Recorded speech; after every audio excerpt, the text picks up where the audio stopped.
The interstellar gas cloud are where life begins for a star. The cloud is cold and frigid at only 10 Kelvin. By constantly having gravity affect the high mass of hydrogen atoms in the cloud slowly moves in on itself. Soon the molecular cloud's temperature increases as the atoms interact with each other. The cloud continues to condense as the pressure from the cloud begins to push against gravity until gravitational equilibrium is reached. Now something important occurs. The cloud now can begin nuclear fusion if it is dense and hot enough. Pieces of the cloud fragment off the main formation and begin to spin faster and faster while conserving angular momentum. Finally, this new protostar emits a large amount of gas and ejects it from its center, creating what is referred to as a jet. These extremely fast bursts of gas emit from both sides of the axis and indicate the star's final stages of creation.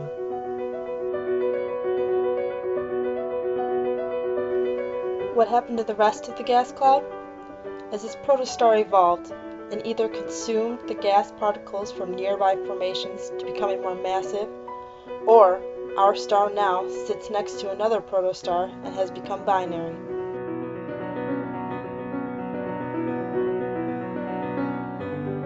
Protostars that fail to obtain nuclear fusion in their core become brown dwarfs. At this point in a star's life, we begin to see the distinction between high-mass and low-mass stars.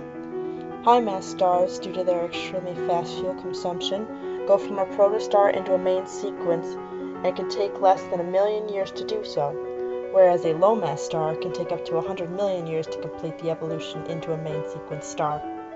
For now, let's focus on the low-mass star.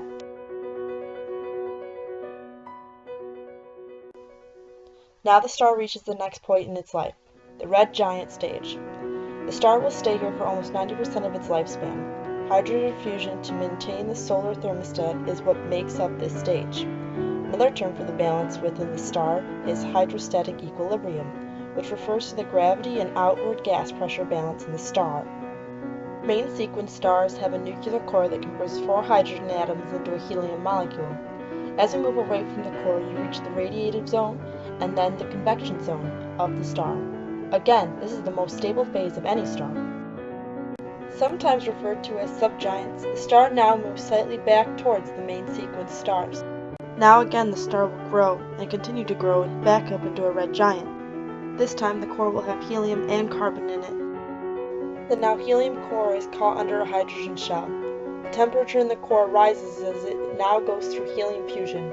Degeneracy pressure occurs when the pressure from the now helium core is too low to counteract the pressure from gravity.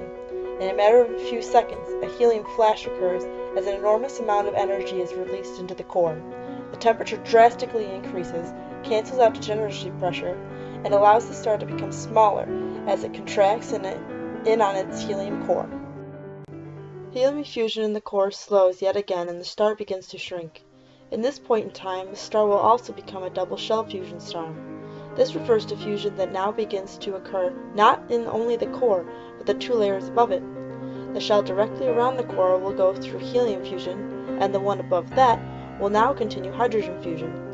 This is the star's second red giant stage, as it grows larger than it ever was before. Unfortunately for the lifespan of the star, this only lasts a couple of million years, and because the star is of low mass, it will not be able to produce carbon fusion like a high-mass star.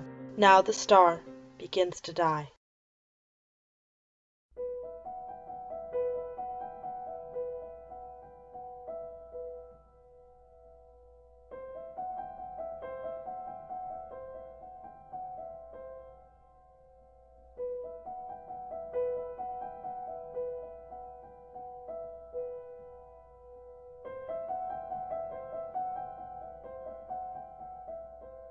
In a glorious final stage, the star will eject its outer layers in what is called a planetary nebula. The ejected gases will slowly fade after 1 million years, and all that is left is the carbon core.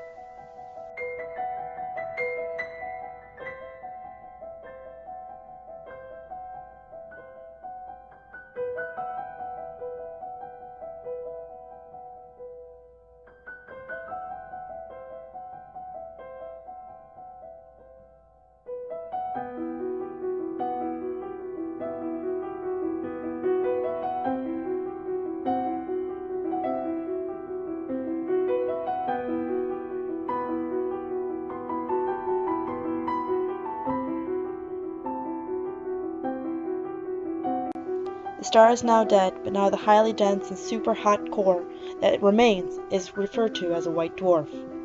This body is very hot due to it being the core of a star. It will eventually cool, but until then, it is a solitary reminder of the once brilliant star it had once fueled.